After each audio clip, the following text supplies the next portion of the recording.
నా పరిస్థితి అయితే గిట్లున్నది ఫ్రెండ్స్. ఇంకా మార్నింగ్ నేను వంకాయ కర్రీ అయితే చేశాను, నేను తిన్నాను, ప్లస్ పిల్లలు కూడా తిన్నారు. కానీ మా ఆయన ఒక్కడు మాత్రం తినలేదు. తను ఏంటంటే తనకేందో పని ఉందని చెప్పేసి బయటికి వెళ్ళారు, అక్కడే టిఫిన్ చేశారంట. సో వచ్చేటప్పుడు చికెన్ తీసుకొచ్చారండి, చికెన్ తీసుకొచ్చి ఫ్రిడ్జ్లో పెట్టారు. ఆ విషయం అయితే నాకు తెలియదండి.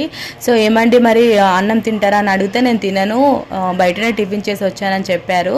సో కరెక్ట్గా లంచ్ టైం అయితే అవుతుంది ఫ్రెండ్స్. ఇంకా లంచ్ టైం అవ్వగానే నేను చికెన్ తీసుకొచ్చిన, నాకు చికెన్ వండని చెప్పారు.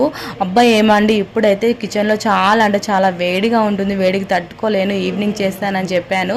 కానీ లేదు నాకు ఇప్పుడే వండి పెట్టని చెప్పారు. సో ఇంకా తప్పుతుందా, ఇంకా వాళ్ళు చెప్పినట్టు మనం వినాలి కదా, అంతేం కదా.